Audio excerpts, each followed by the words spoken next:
नमस्कार दोस्तों, एजुकेशन 24 में आपका स्वागत है। दोस्तों, आज का वीडियो आप सबके लिए बहुत ही खास होने वाला है, क्योंकि आज के इस वीडियो में हम लोग जानेंगे कि बीए फर्स्ट ईयर के फर्स्ट सेमेस्टर में आपका सब्जेक्ट है इकोनॉमिक यानी कि अर्थशास्त्र, उसके अंदर कौन कौन से क्वेश्चन आने वाला है। इस वीडियो के अंदर आपको आने वाले क्वेश्चन के बारे में बताऊंगा, तो आप इस वीडियो को पूरा अंत तक जरूर दिखेगा, क्योंकि इस वीडियो से आपको बहुत कुछ सीखने को मिलेगा जबकि बीए एग्जाम में काम करेगा। तो आइए देर न करते हुए वीडियो को शुरू करते हैं। और बीए फर्स्ट ईयर के फर्स्ट सेमेस्टर में आपका सब्जेक्ट इकोनॉमिक यानी कि अर्थशास्त्र, उसके अंदर जो भी क्वेश्चन आने वाले हैं उन आने वाले क्वेश्चन के बारे में जानते हैं। दोस्तों, आगे बढ़ने से पहले मैं आपको एक बात बता दूं कि इस वीडियो के अंदर आपको लघु उत्तरीय प्रश्न, दीर्घ उत्तरीय प्रश्न, दोनों तरह के प्रश्नों के बारे में बताऊंगा। तो आप इस वीडियो को स्किप किए बिना पूरा देखिएगा, ताकि आपको दोनों तरह के प्रश्नों के बारे में पता चल सके। तो आइए तो देर न करते हुए वीडियो को शुरू करते हैं और सबसे पहले लघु उत्तरीय प्रश्नों के बारे में जानते हैं। तो यहाँ पर दोस्तों लघु उत्तरीय प्रश्नों में पहले प्रश्न की बात की जाए तो यहाँ पर दोस्तों आपका पहला प्रश्न दिया हुआ है, अर्थव्यवस्था की केंद्रीय समस्याओं पर संक्षिप्त टिप्पणी लिखिए।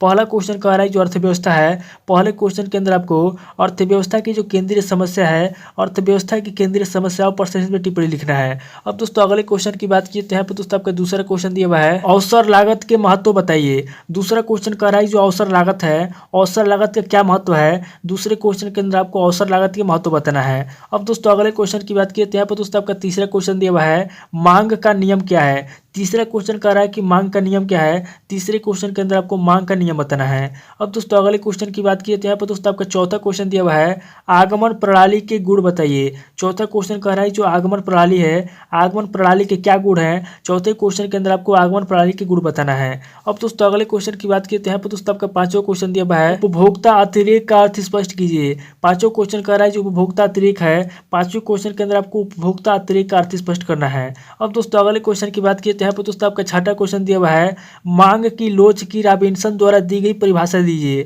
छठा क्वेश्चन कह रहा है कि जो मांग की लोच की रॉबिन्सन द्वारा दी गई परिभाषा है, छठे क्वेश्चन के अंदर आपको मांग की लोच की रॉबिन्सन द्वारा दी गई परिभाषा लिखना है। यानी कि रॉबिन्सन द्वारा दी गई जो परिभाषा है, यहाँ पे आपको रॉबिन्सन द्वारा दी गई परिभाषा को लिखना है। अब दोस्तों अगले क्वेश्चन की बात की तो यहाँ पे दोस्तों आपका सातवां क्वेश्चन दिया हुआ है, मांग की आय लोच का महत्व क्या है। सातवां क्वेश्चन कह रहा है कि मांग की आय लोच का महत्व क्या है। यहाँ पे आपको सातवें क्वेश्चन के अंदर मांग की आय लोच का महत्व बताना है। अब दोस्तों अगले क्वेश्चन की बात की तो यहाँ पे दोस्तों आपका आठवां क्वेश्चन दिया हुआ है, उपयोगिता किसे कहते हैं। उपयोगिता के लक्षण तथा प्रकार बताइए। आठवां क्वेश्चन कह रहा है कि उपयोगिता किसे कहते हैं। सबसे पहले आपको उपयोगिता के बारे में बताना है। उसके बाद आगे कह रहा है कि उपयोगिता के लक्षण बताइए, यानी कि यहाँ पे आगे आपको उपयोगिता का लक्षण बताना है। और फिर आगे कह रहा है कि उपयोगिता के प्रकार बताइए, यानी कि सबसे पहले आपको उपयोगिता की परिभाषा बताना है, फिर उसके बाद उपयोगिता के लक्षण बताना है, और लास्ट में आपको उपयोगिता के प्रकार बताना है कि उपयोगिता कितने प्रकार का होता है। अब दोस्तों अगले क्वेश्चन की बात की तो यहाँ पर दोस्तों आपका नवा क्वेश्चन दिया हुआ है, आय प्रभाव को स्पष्ट कीजिए। नवा क्वेश्चन कह रहा है जो आय प्रभाव होता है,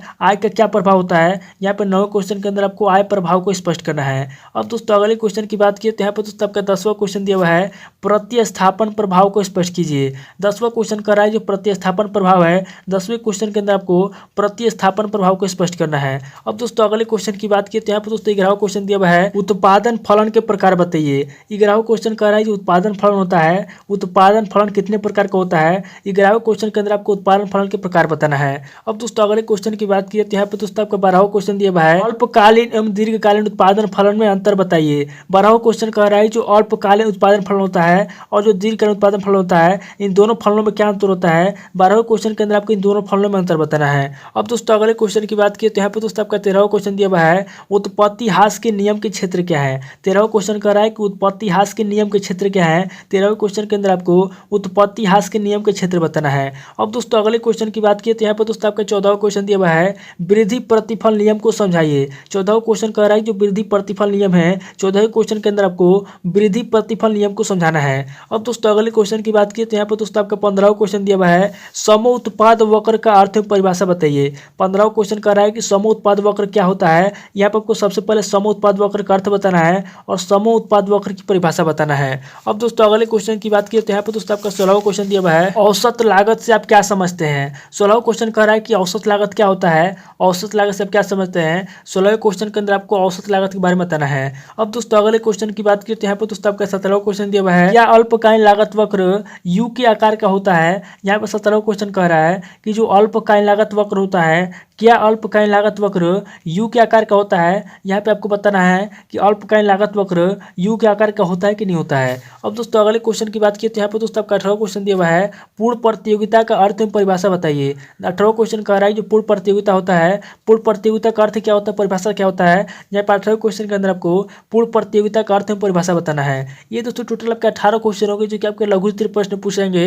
अब दोस्तों आगे हम लोग दीर्घ उत्तरीय प्रश्नों के बारे में जानेंगे। तो यहाँ पे दोस्तों दीर्घ उत्तरीय प्रश्न में पहले प्रश्न की बात की जाए तो यहाँ पे दोस्तों आपका पहला प्रश्न दिया हुआ है, सीटोवस्की के दोहरे मानदंड की व्याख्या कीजिए। पहला क्वेश्चन कर रहा है जो सीटोवस्की के दोहरे मानदंड है, पहले क्वेश्चन के अंदर आपको सीटोवस्की के दोहरे मानदंड की व्याख्या करना है। अब दोस्तों अगले क्वेश्चन की बात की तो यहाँ पे दोस्तों आपका दूसरा क्वेश्चन दिया हुआ है, वितरण के सीमांत उत्पादकता सिद्धांत की आलोचना कीजिए। दूसरा क्वेश्चन कर रहा है जो वितरण है, वितरण के सीमांत उत्पादकता सिद्धांत है।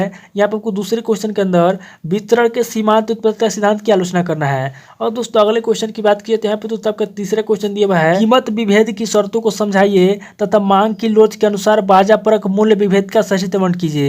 यहाँ पे दोस्तों तीसरा क्वेश्चन कर रहा है जो कीमत विभेद होता है, यहाँ पे आपको सबसे पहले कीमत विभेद की शर्तों को समझाना है। उसके बाद आगे कह रहा है कि मांग की लोच के अनुसार बाजा परक मूल्य विभेद का सही वर्णन कीजिए। यानी कि दोस्तों आगे कह रहा है कि जो मांग होता है, जो मांग की लोच होता है, यहाँ पे दोस्तों आगे आपको मांग की लोच के अनुसार बाजा परक मूल्य विभेद का सही वर्णन करना है। अब दोस्तों अगले क्वेश्चन की बात की तो यहाँ पे दोस्तों आपका चौथा क्वेश्चन दिया हुआ है, खेल सिद्धांत से आप क्या समझते हैं, खेल सिद्धांत का आलोचनात्मक परीक्षण कीजिए। चौथा क्वेश्चन कह रहा है कि खेल सिद्धांत क्या होता है। सबसे पहले आपको खेल सिद्धांत के बारे में बताना है कि खेल सिद्धांत क्या होता है। उसके बाद आगे आपको क्या करना है, आगे दोस्तों आपको खेल सिद्धांत की आलोचना करना है। यानी कि खेल सिद्धांत की जो भी कमियां हैं यहाँ पर दोस्तों आपको खेल सिद्धांत की आलोचना करना है, उसका परीक्षण करना है। अब दोस्तों अगले क्वेश्चन की बात की तो यहाँ पर दोस्तों आपका पांचवा क्वेश्चन दिया हुआ है, पूर्ण प्रतियोगिता की दशाओं के अंतर्गत एक फर्म के संतुलन को समझाइए। पांचवा क्वेश्चन कह रहा है कि जो पूर्ण प्रतियोगिता की दशाएं होती है, यहाँ पर दोस्तों आपको पूर्ण प्रतियोगिता की दशाओं के अंतर्गत एक फर्म के संतुलन को समझाना है। अब दोस्तों अगले क्वेश्चन की बात की तो यहाँ पर दोस्तों आपका छठा क्वेश्चन दिया हुआ है, काब डगलस के उत्पादन फलन का संक्षिप्त वर्णन कीजिए। छठा क्वेश्चन कह रहा है जो काब डगलस है, छठे क्वेश्चन के अंदर आपको काब डगलस के उत्पादन फलन का संक्षिप्त वर्णन करना है। अब दोस्तों अगले क्वेश्चन की बात की तो यहाँ पर दोस्तों आपका सातवां क्वेश्चन दिया हुआ है, सम सीमांत उपयोगिता का अधिकतम संतुष्टि नियम की व्याख्या कीजिए। सातवां क्वेश्चन कह रहा है कि जो सम सीमांत उपयोगिता का अधिकतम संतुष्टि नियम है, यहाँ पर दोस्तों आपको सम सीमांत उपयोगिता का अधिकतम संतुष्टि नियम की व्याख्या करना है। अब दोस्तों अगले क्वेश्चन की बात की तो यहाँ पर दोस्तों आपका 8वां क्वेश्चन दिया हुआ है और दीर्घ उत्तरीय प्रश्न का लास्ट क्वेश्चन दिया हुआ है, उपभोक्ता बचत की अवधारणा की व्याख्या कीजिए, इनको मापने में क्या कठिनाई होती है। 8वां क्वेश्चन कह रहा है कि जो उपभोक्ता बचत की अवधारणा होती है, यहाँ पर आपको सबसे पहले उपभोक्ता बचत की अवधारणा को बताना है। उसके बाद आगे आपको बताना है कि इसको मापने में क्या कठिनाई होती है। यानी कि जो उपभोक्ता बचत की अवधारणा होती है, जो उपभोक्ता बचत होती है, उपभोक्ता बचत की अवधारणा को मापने में क्या कठिनाई होती है, यहाँ पर दोस्तों आपको बताना है कि उपभोक्ता बचत की अवधारणा को मापने में क्या कठिनाई होती है। ये दोस्तों टोटल आपके 8 क्वेश्चन हो गए जो कि आपके दीर्घ उत्तरीय प्रश्न पूछेंगे। दोस्तों इस वीडियो के अंदर मैंने आपको लघु उत्तरीय प्रश्न और दीर्घ उत्तरीय प्रश्न दोनों तरह के प्रश्नों के बारे में बता दिया, तो आप इन दोनों तरह के प्रश्नों को नोट कर लीजिए और किसी किताब से सीरीज से मिलाकर के याद कर लीजिए। दोस्तों आज इस वीडियो को मैं पे स्किप करता हूँ, मिलता है आपसे नेक्स्ट वीडियो में। अगर आपको वीडियो अच्छा लगा तो वीडियो को लाइक कीजिए, शेयर कीजिए और कमेंट करके बताइए कि आपको नेक्स्ट वीडियो किस टॉपिक पर चाहिए। थैंक यू दोस्तों।